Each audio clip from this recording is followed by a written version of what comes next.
Welcome, friends, to the Someone Gets Me podcast. I am your host, Dianne Allen, and I am so delighted that you're here. This podcast was created because I believe there is a visionary leader inside each one of us who is waiting to be seen. In each episode of Someone Gets Me, you will hear useful tips from successful visionaries who will share their stories about how being seen has allowed them to take their vision out into the world with action.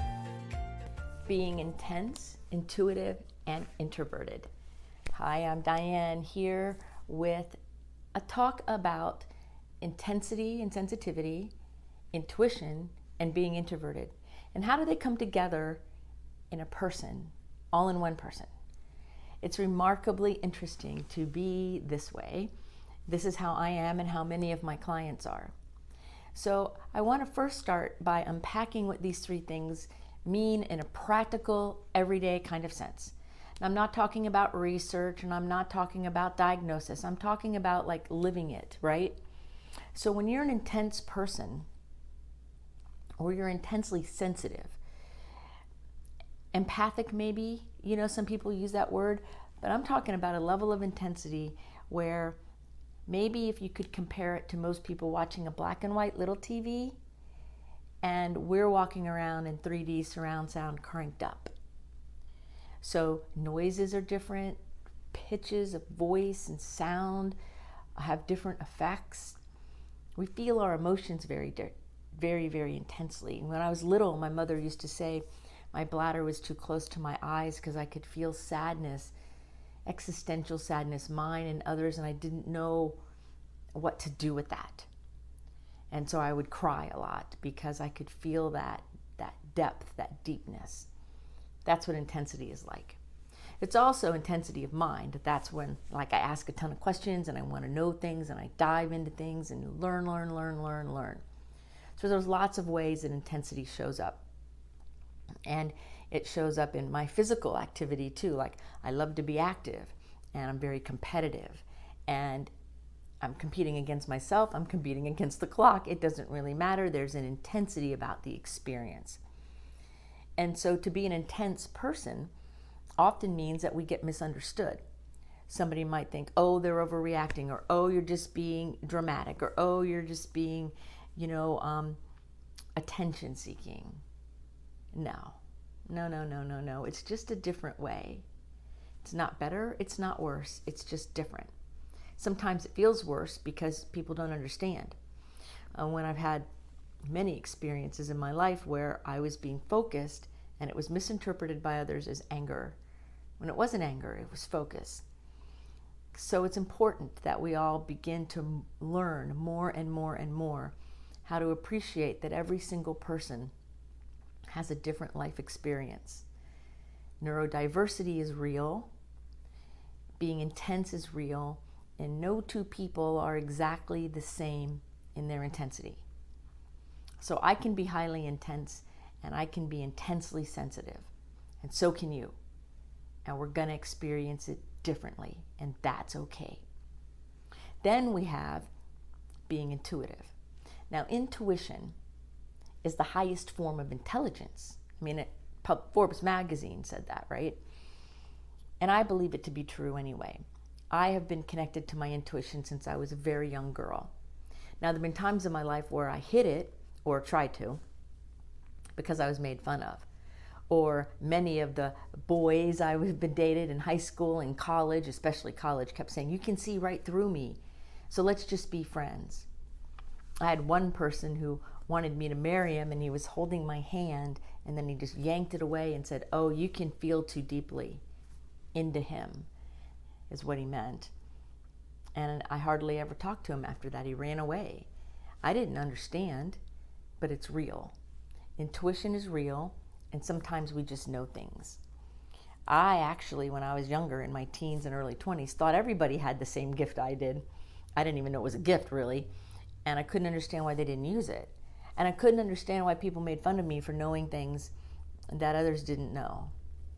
And now I understand it. Now I understand it as the gift of the intuition that it is, and that it's unique for all of us. I have lots of intuitive friends, and all of us get it differently. For me, my intuition comes in through my right temple. I can feel a certain feeling there, and I know that what's happening is some kind of message greater than my human physical experience. And it comes through, and I begin to filter it and experience it and understand. And then through decades of practice and work and confirmation and verification, I've learned to understand how my intuition works. And for all of us, we want to learn how to do that. So just having the gift is one thing. Understanding and using it for your own good is a whole nother conversation. I've had clients before who would get an intuition and they think it was an immediate emergency, and they would get really fearful, or they would get upset, or they would freeze, like, I don't know what to do. Well, intuition doesn't follow linear human two-dimensional time. So I had to learn that the hard way. I used to get these really great ideas and think they would happen by like the weekend or by lunch. And sometimes it was a year, 2 years, 5 years before I started seeing the unfoldment of whatever I was seeing a long time before. So we have to understand and learn that intuition and the information that comes in spiritually does not come in linear two-dimensional human time. And it doesn't apply. So a gift in being able to use it is to be able to see how it interacts and they work together with our human selves. It's a really powerful tool that I use with my people that I work with, and it also is a powerful tool I use in my own life. And I've also not listened to it and later wished I did. Then there's the part of being introverted. Most gifted and talented people are introverted. Now, introverted often gets misinterpreted as being shy or being aloof or being distant or maybe even depressed. Introversion for me really means that I recharge my batteries on my own. That when I'm around too many people, because of my intuition and my intensity, I really need to kind of get some distance in order to recharge. So my intuition comes natural with those other two gifts, right? An extroverted person charges their batteries around other people. And sometimes I feel that, not often. Usually when I'm around a lot of people, I like to be in the flow and then come off by myself to recharge my batteries. And that's good too, right? And so when COVID hit, and it's like be home alone, and it was me and my dog, I was happy because there was less taking from me. Because I can feel it when somebody wants my energy or is trying to take. I can feel it when you're angry, even if you don't realize you are. I can feel it when something's going on with somebody, even if they don't know it yet. I can feel what's happening around me in a way that is very intense and sometimes tricky. So, and a lot of people can.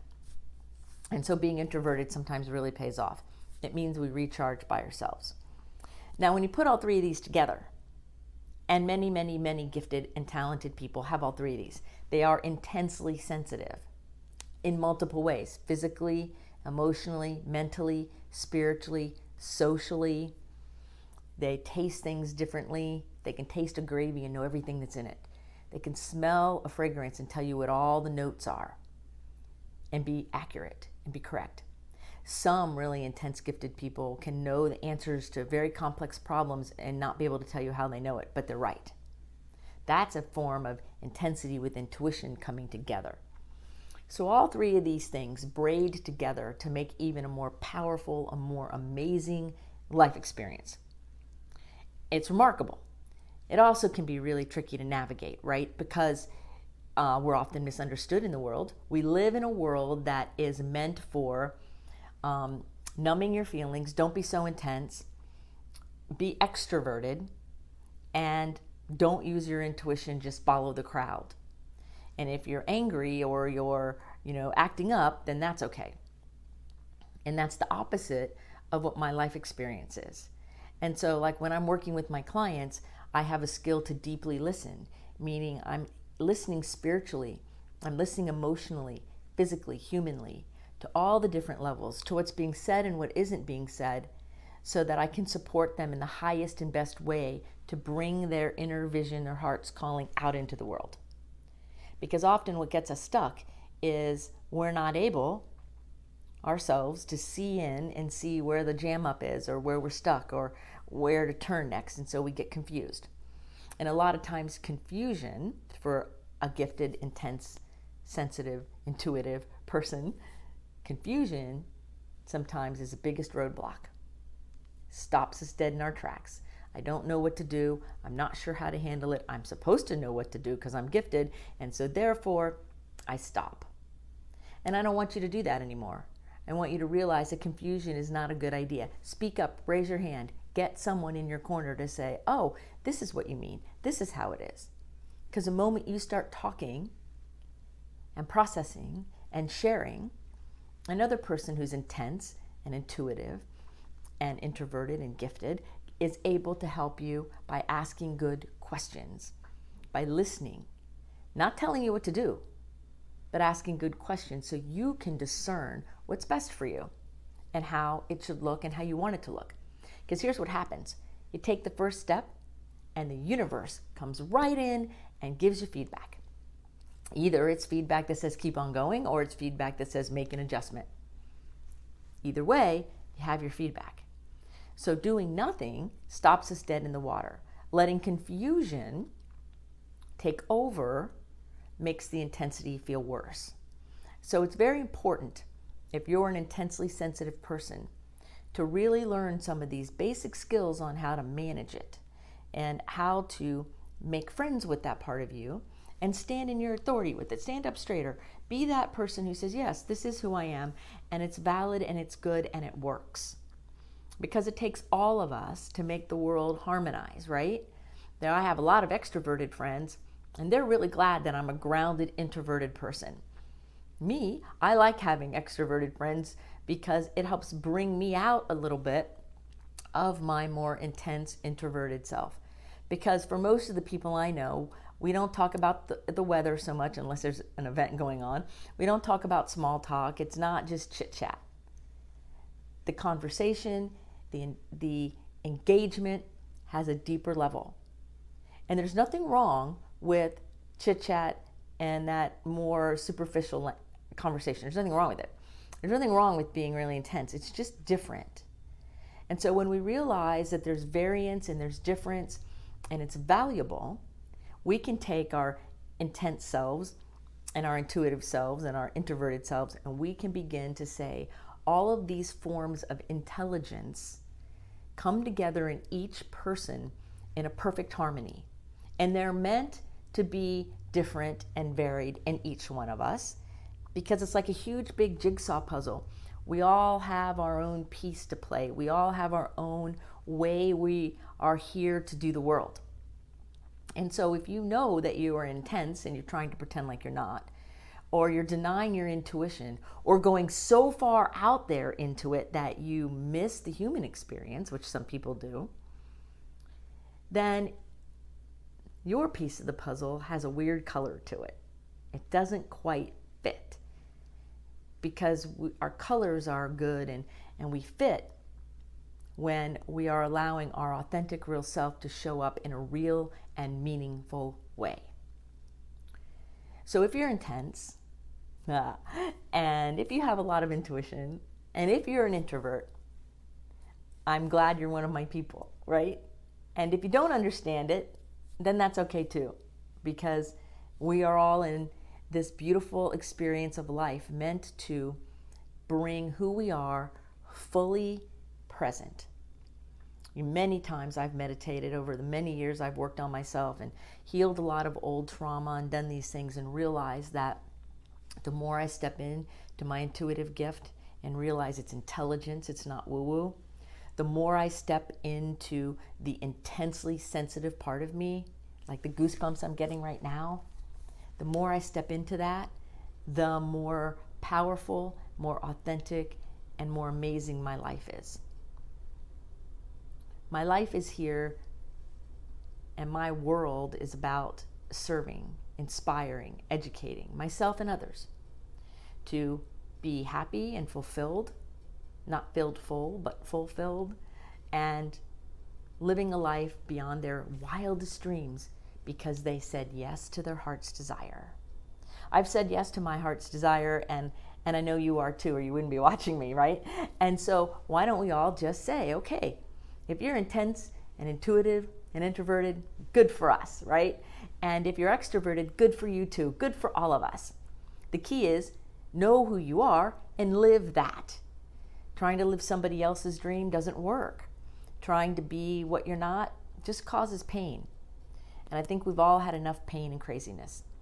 And as COVID time and staying home time starts to end a little bit for people, I'm noticing that a lot of people around me are experiencing even more kind of fear and trepidation, if you will, about what to do next. Transitions are difficult sometimes.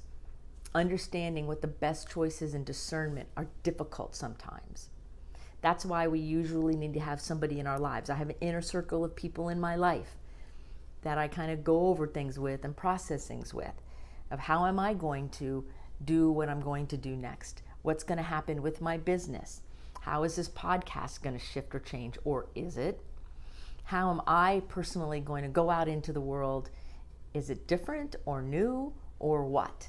So all of these things are meant to be fluid.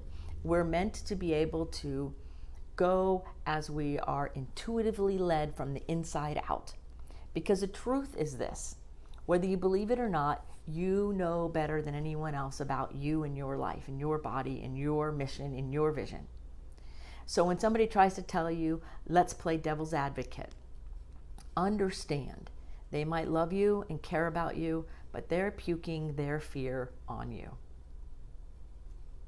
Yeah. So when you tell me what you want to do with your life, I say, let's do it. Let's go. Because here's what I know. The universe will tell you whether it's a good idea or not. It's not up to me. It's up to me to support you. It's up to me to ask you really discerning questions and help you ask those discerning questions to you. So the value in being highly intuitive and highly intense elevates that ability to see and discern questions and ways of looking at things in a fluid manner that serves everyone, including you, including me, the whole world. So being this way, I guess, is interesting. I've been called every name in the book, from a voodoo witch priestess to shy to aloof to angry. I've been called all kinds of things. But the truth is that I was born this way with a mission and a passion to inspire people and to bring out my authentic self. And it's been a rough, messy ride sometimes. There's that glory of the highs, like being on a roller coaster, and then there are those lows. Oh my word, the dark night of the soul more than once. And so I realized I had to release and let go of everything I thought I was, all the messages from society about what I was supposed to be, and be me.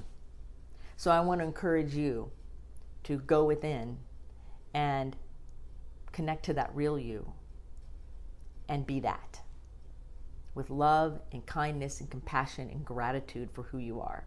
Because it's in those moments, it's in stepping into that you're fulfilled, you're happy, joy is your natural state, and you get to have a really great life. Because the world is a little bit wonky right now, and there's a lot of people who are running around scared to death, and that's because they've lost their grounding in their faith, and they've lost their grounding in love. So when you're afraid, ground yourself in love and in faith first. Then decide where you're going to go from there. Right? Use your gifts to serve yourself and others. Let your gifts show up. So playing small, hanging out in the cheap seats, doesn't work. What works best is being you, with all of your glory, really. Now that does not mean all this acting out crazy high drama. Or the people that say, I'm just telling my truth, and they're all angry. That's not truth. That's puking anger. So there's a difference between the egoic mind, anger, control, frustration, narcissism, and the aligned spirit, heart, and intellect working together as a harmonious whole. Big difference. So when you take that pompous, arrogant way and you stand up and you start doing this, you're not aligned. People who are aligned don't need to do that. They can stand their ground firmly, precisely, with love and compassion. They don't have to scream and yell and raise Cain and push on others. That doesn't mean they're a doormat either. It means it's not required in order to get my point across. So there's so many things we can learn. And there's so many facets to it all that I could go on for days and days and days, which I'm not going to. The point is, learn about who you are. Always be learning. Pay attention. Embrace your inner awareness, your quirkiness. As one of my clients says, she lets her freak flag fly, which I just think is a great line. And use your special glasses for how you see the world. Use those to benefit you and others. Okay? So if you're intense and you're intensely sensitive, congratulations. You've been given a great gift. Now make friends with it and use it for your betterment. If you're intuitive in any way, congratulations. Connect to that intuition, verify, confirm it, use it, remembering that it's not linear. It's not bound by time. And if you're an introvert in this extroverted world, embrace your inner introvert self. Allow your quiet strength to be that grounding force wherever you are, in the family, at work, or out in the world. Because each one of these things is a unique and special gift. And if you're an extrovert or you're somebody listening to me and you're going, I'm the opposite of all that, embrace those people in your life who are these things, because they are bringing you a unique set of goodness and power and strength and authenticity that will marry with your extroversion perfectly. Because we're all meant to work together in this great jigsaw puzzle of life. So shall we all live the way we're meant to live, have fun, and remember that life is messy and it's totally okay. You're going to mess it up, it's totally okay, and we're going to do grand things and it's still totally okay. So embrace yourself, love yourself, make friends with who you are, release the labels that hold you down and embrace the labels that support you. And from my heart to your heart, thank you for listening, thank you for watching, and I am so glad you are in my life. I will see you in the next episode of Someone Gets Me, and I hope you're enjoying the show. Thank you for listening. I trust you gained some valuable inspiration and information. Please join me and other visionaries in the Someone Gets Me Facebook group. Or for more information on my services and additional episodes, visit someonegetsme.com. Again, thanks for listening.